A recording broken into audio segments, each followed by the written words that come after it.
Israel में बड़ा डर बैठ गया है कि अगर ईरान का बस चला तो वो इस युद्ध से कभी बाहर नहीं निकल पाएगा। ईरान ने अब एक ऐसी बड़ी तैयारी कर ली है जिसके आगे इजराइल और अमेरिका दोनों की फौज बुरी तरह हार सकती है। इजराइल में इसे ईरान का छुपा हुआ हमला कहा जा रहा है।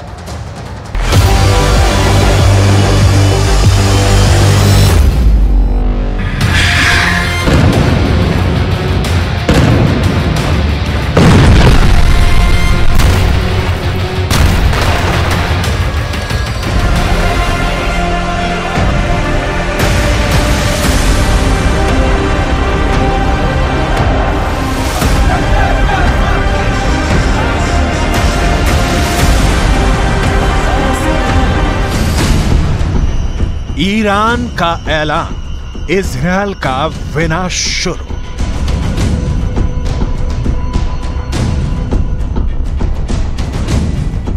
गाजा में भयंकर नरसंहार का बदला अब ईरान लेगा।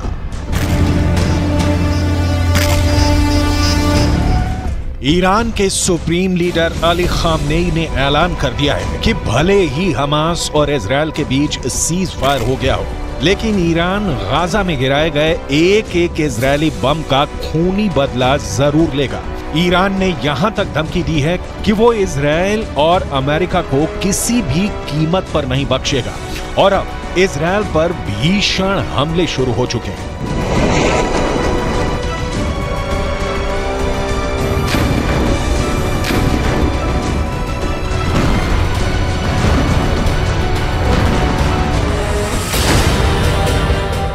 गाजा में एक एक बम का बदला लेगा ईरान। हम आपको आगे बताएंगे कि ईरान इजरायल पर किस तरह से घातक हमले शुरू कर रहा है और अभी ईरान हिजबुल्लाह हूथी के लड़ाकों के साथ मिलकर इजरायल पर किस तरह से हमले तेज कर रहा है। लेकिन उससे पहले ये जान लीजिए कि इजरायली सेना ने सीज फायर के दौरान पिछले 48 घंटे में गाजा और वेस्ट बैंक में कितनी भीषण तबाही मचाई है और हमास को कितना बड़ा नुकसान हुआ है।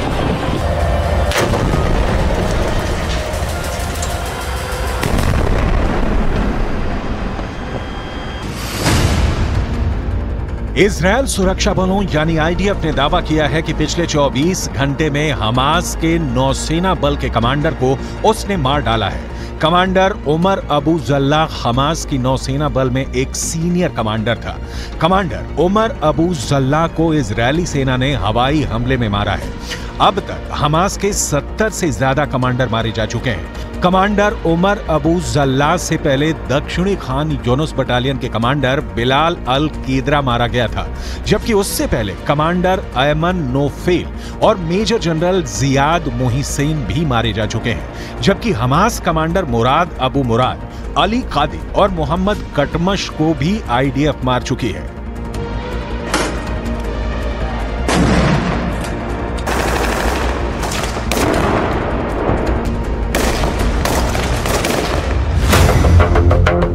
इजरायल को नहीं बचा पाएगा सीज फायर। अब सवाल उठता है कि आखिर इजरायल के सामने ऐसी क्या मजबूरी हुई कि उसे हमास के साथ 4 दिन का सीज फायर करना पड़ा।